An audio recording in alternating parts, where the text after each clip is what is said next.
Hello, dear children. Yes, this is your Ramohan, you know this one. And the next, second video on linkers. Okay, before I gave you in the video one, part 1 linkers and the 12 linkers. And the hereafter, I am going to give you many more. And therefore. Therefore means kabatti, anduvalla. Okay. Yes, so and therefore use it to say the relation between a reason and a result. Reason and a result. There is a relationship between reason and result. So ఇక్కడ మనం తెలుగులో రాయటం మర్చిపోయాను, మీకు నేను తెలుగులో రాస్తా ఉంటాను, చూడండి ఒకసారి. ఈ 2 సెంటెన్సెస్ ఏం చెప్తాయారంటే అందువల్ల, సో, దేర్ ఫోర్, అందువల్ల అని చెప్పొచ్చు, లేదా కాబట్టి అని కూడా చెప్పొచ్చు. మనం ఎక్కువగా తెలుగులో ఉపయోగిస్తూ ఉంటాం. తెలుగు మీనింగ్ ఎందుకు చెప్తున్నానంటే, being we are Telugu people, understand, if we understand and translate this English into our mother tongue, it's very easy for us to write. Okay, Telugu యాక్సెంట్లోనే మనం దాన్ని ముందు ఊహించుకుంటాం, తర్వాత దాన్ని మనం ట్రాన్స్లేట్ చేస్తాం. మినిట్స్ అంటే సెకండ్స్లో, ఫ్రాక్షన్ ఆఫ్ సెకండ్స్లో ఈ ప్రక్రియ మన మైండ్లో జరిగిపోతుంది ఆటోమేటిక్గా. Okay, however, so look here. It was raining. It was raining. వర్షం పడుతూ ఉండెను. I stayed. I stayed at home. ఇంటి దగ్గరే ఉండిపోయాను. అది సంగతి. ఇంటి దగ్గరే ఉండిపోయాడు. రీజన్ ఏంటి? వర్షం పడుతుంది కాబట్టి. ఓకే, వర్షం పడుతుంది కాబట్టి రిజల్ట్ ఏంటి? ఇంటి దగ్గరే ఉండిపోయాను. ఇప్పుడు మీకు అర్థమైందా? మనకి ఇచ్చినటువంటి 2 ఐడియాస్లో ఒకటి రీజన్ ఉంటుంది, ఒకటి రిజల్ట్ ఉంటుంది. ఓకే, కాబట్టి ఇలాంటి సందర్భాల్లో మనం ఉపయోగించవలసినటువంటి ఏంట్రా అంటే ఇవి ఉపయోగిస్తూ ఉంటాం. అండ్ సమ్ టైం మనం అండ్ అనేది కూడా ఉపయోగిస్తూ ఉంటాం. అండ్ ఓకే, సో గమనిద్దాం. It was raining. It was raining. So I stayed at home. So I stayed at home. So I stayed at home. No need to keep a comma because we used this linker between the 2 sentences. Okay.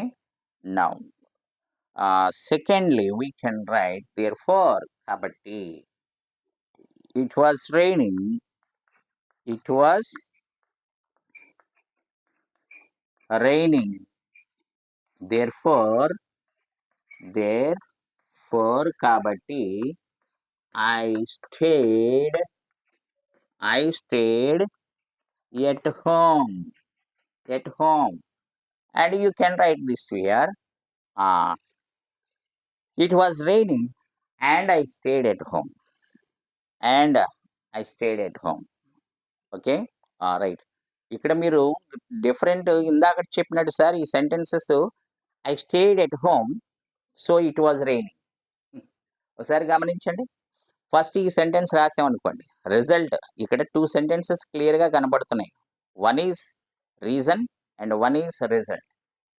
ఈ 2 సెంటెన్సెస్లో ఇందాకలాగా ఆ సెంటెన్స్ని ముందు రాద్దాం కదా sir అంటారేమో. Okay, దాని meaning చూద్దాం ఒకసారి. I stayed at home, so it was raining. నేను ఇంటి దగ్గర ఆగిపోయాను కాబట్టి వర్షం పడుతుంది. అంటే నువ్వు ఇంటి దగ్గర ఆగిపోతే వర్షం పడుతుందా? నువ్వు బయటికి వెళ్తే వర్షం రాదా? అర్థమైందా? మీనింగ్ తారుమారు అవుతుంది కదా, కొంచెం క్వైట్ డిఫరెంట్గా ఉంటుంది, మనకేదో హాస్యంగా కూడా ఉంటుంది. ఓకే, ఇది కూడా అంతే. ఐ స్టేడ్ ఎట్ హోమ్, నేను ఇంటి దగ్గర ఆగిపోయాను. దెర్ఫోర్, కాబట్టి వర్షం పడుతుంది. It was raining. నో, అలా చెప్పకూడదు. అర్థమైందా? ఇక్కడ రీజన్ ఏంటి అంటే ఇట్ వాజ్ రైనింగ్. ఓకే, దాని ప్రతిఫలం ఏంటి?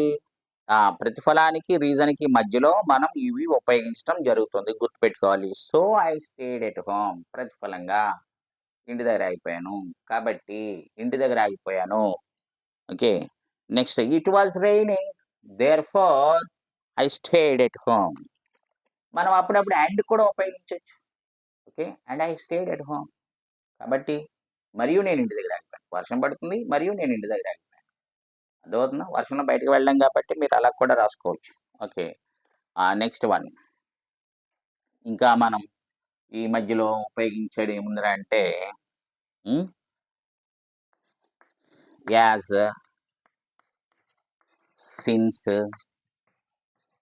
Because, as, since, because and due to. Okay. All these linkers gives same meaning. Okay. కాబట్టి, కాబట్టి, ఓకే. అందువల్ల, అందువల్ల అనేది ఉపయోగిస్తూ ఉంటాం. ఇందాకడ సో అండ్ మనం దేర్‌ఫోర్ ఉపయోగించాం ఈ సెంటెన్సెస్‌లో. ఇప్పుడు ఇవి కూడా రీజన్ అండ్ రిజల్ట్‌నే ఉపయోగిస్తూ ఉంటున్నాయి గానీ, ఈ రిలేషన్‌షిప్ ఎలా ఉంటుంది అనంటే ఓకే. గమనిద్దాం వీటిలో. ఒకసారి ఇదే సెంటెన్స్ రాద్దాం. సెంటెన్స్ నంబర్ 3 ఏసుకోవచ్చు. It was raining. I stayed at home. I stayed at home. Okay. ఇప్పుడు సాధారణంగా as, since, because, due to అనేవి రీజన్స్ ముందే ఉపయోగించాలి. ఇందాకడ మనం ఏం చేసాం? సో, దేర్‌ఫోర్ అనేవి రిజల్ట్ ముందు ఉపయోగించాం. ఇప్పుడు అర్థమైందా? Yes. As, since, because, due to అనే వాటిని మనకిచ్చిన 2 సెంటెన్సెస్‌లో ఏదైతే రీజన్ తెలియజేస్తుందో దానికి ముందు మాత్రమే. ఓకే. కాబట్టి ఈ సెంటెన్సెస్ ఇలా రాయొచ్చు. As it was raining, as it was raining, keep a comma. I stayed at home. I stayed at home. Yes. ఇది రైట్. ఓకే. ఇది తీసుకెళ్ళిపోయి మనం రిజల్ట్ ముందు పెట్టామనుకోండి wrong. It was raining as I stayed at home. ఇప్పుడు అర్థమైందా? నేను ఇంటి దగ్గర ఆగిపోయాను కాబట్టి వర్షం వస్తుంది. కాదు కదా? ఓకే. Fourth sentence. సాధారణంగా since, yes. Since it was raining, since it was raining, since it was raining, since it was raining, keep a comma. I stayed at home. I stayed at home. Okay, it's right. ఇక్కడ మీరు చూద్దాం. ఈ sentence ఏదో చెప్పానందాం. మళ్ళా చూద్దాం ఒకసారి. పై సెంటెన్స్‌కి వెళ్తున్నాను. It was raining. I stayed at home. ఈ సెంటెన్స్ ఎలా రాసాం? రీజన్ ఏదైతే ఉందో ఆ సెంటెన్స్ ముందు యాజ్ ఉపయోగించడం జరిగింది. అర్థమైందా? ఇలా రాసుకోవచ్చు. ఒకవేళ అలా కాకుండా రాయాలంటే ఆ సెంటెన్స్‌ని ముందు రాసేసి ఈ యాజ్‌తో కలిపి ఈ సెంటెన్స్ రాసుకోవాలి. అర్థమైందా? I stayed at home as it was raining. ఇది రైట్. చూడండి ఇక్కడ since it was raining I stayed at home. Comma ఉంచాం గుర్తుందా? లేదా ఈ సెంటెన్స్‌ని ఇలా కూడా రాసుకోవచ్చు. I stayed at home since it was raining. Since it was raining. ఇప్పుడు అర్థమైంది అనుకుంటున్నాను నేను మీకు. ఇక్కడ కూడా సిన్స్ ఎక్కడుంది? యెస్. రీజన్ ముందే రాసాం. రిజల్ట్ ముందు రాయలేదు. రిజల్ట్ ముందు రాయలేదు. As, since, because, due to అనేవి రీజన్‌కి ముందే ఉంటాయనేది మీరు గమనించాలి. Next sentence. ఓకే. ఇప్పుడు చూడండి ఈ సెంటెన్సెస్లో బికాజ్ ఉపయోగించేటప్పుడు బికాజ్తో సెంటెన్స్ స్టార్ట్ అవటం అనేది rare. Because it was raining I stayed at home, రైటే. బట్ బికాజ్తో స్టార్ట్ చేయడం అనేది రేర్ కాబట్టి మనం ఏం చేస్తామంటే ఆ రిజల్ట్ ముందు రాసి ఆ తర్వాత రీజన్ రాసే ముందు దాన్ని రాసేస్తాం అనమాట. I stayed at home, I stayed at home because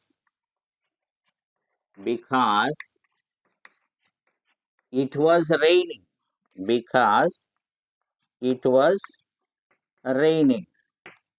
మీరు అడగొచ్చు sir because it was raining, right, no problem. కానీ సాధారణంగా సెంటెన్సెస్ అనేవి బికాజ్తో స్టార్ట్ అవ్వటం ఉండదు, రేర్ అనమాట. ఇలా రాసుకోవచ్చు. నెక్స్ట్ ఇక్కడ మీకు అర్థమైంది అనుకుంటున్నాను. ఈ సెంటెన్స్ని మనం ఇలా కూడా రాసుకోవచ్చు అని చెప్పాను కదా, యాజ్ ఇట్ వాజ్ రైనింగ్. ఇక్కడ రాస్తాను చూడండి 6th sentence. I stayed at home, I stayed at home as it was raining, as it was raining. It's also right. మీరు ఎప్పుడు గుర్తుపెట్టుకోవాలి. మళ్ళా చెప్తున్నాను, as, since, because, due to అనేవి ఇచ్చిన సెంటెన్సెస్లో ఏదైతే రీజన్ ఉందో ఆ రీజన్ ముందు ఉంచాలి. ఆ సెంటెన్స్ ముందు రాసుకోవచ్చు, రిజల్ట్ అనే సెంటెన్స్ ముందు రాసుకోవచ్చు. అప్పుడు దీంతో కలిపి మీరు రీజన్ సెంటెన్స్ ఏదైతే ఉందో రాస్తాం. Okay, next sentence I'm going to write this one using due to. Due to, okay. Now I stayed at home due to rain, అది కూడా రాసుకోవచ్చు. Same sentence, due to sentence రాద్దాం ముందు. ఇది కొంచెం టిపికల్గా ఉంటుంది కదా, చూద్దాం. It was raining, it was raining, it was raining. I stayed at home, I stayed at home. Okay, ఇప్పుడు చూడండి ఎందుకు ఇలా స్పెషల్గా రాస్తున్నానంటే డ్యూ టు ఉపయోగించేటప్పుడు చెప్పాను కదా ఇందాకడ, ఈ రైనింగ్ అనేది జెరెండ్ లేదా వర్బల్. సమ్టైమ్స్ వర్షం పడుతూ ఉంది, it's mean sometimes we say action word. Okay, కాబట్టి ఇక్కడ మనం ఏం చెప్పొచ్చు అంటే దీని ఆన్సర్ రాసేటప్పుడు డ్యూ టు రాసాం కదా, 2 ప్లస్ ఇన్ఫినిటివ్ అనమాట. Rain also verbal word, understand, also noun. Due to rain, comma, keep a comma, I stayed at home, I stayed at home, at home. Okay, next sentence దీన్నే మనం ఎలా రాయొచ్చు అంటే ఈ due to అనేది మధ్యలో తీసుకెళ్ళిపోతాం లింకర్గా కాబట్టి. అప్పుడు ఏం చేయాలి, ఇప్పుడు మనం రిజల్ట్ సెంటెన్స్ ఏదైతే ఉందో దాన్ని ముందు రాస్తాం. I stayed at home, I stayed at home due to rain, I stayed at home due to rain, due to rain. Okay, ఇలా కూడా రాయొచ్చు అనేది మనకు అర్థమైంది. నెక్స్ట్ ఇంకా లింకర్స్ చాలా ఉన్నాయి మనం ఉపయోగించేటప్పుడు. సో దట్ అని, సచ్ దట్ అని. ఓకే, నెక్స్ట్ 2 వీడియోస్ మనకు వస్తే part 1, part 2, part 3, part 4, part 5 కూడా ఇవ్వటం జరుగుతుంది మీకు. ఏమంటారు? ఓకే, సమ్టైమ్స్ మనం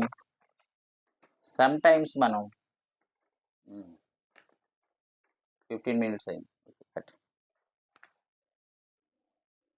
ఓకే, డియర్ చిల్డ్రన్,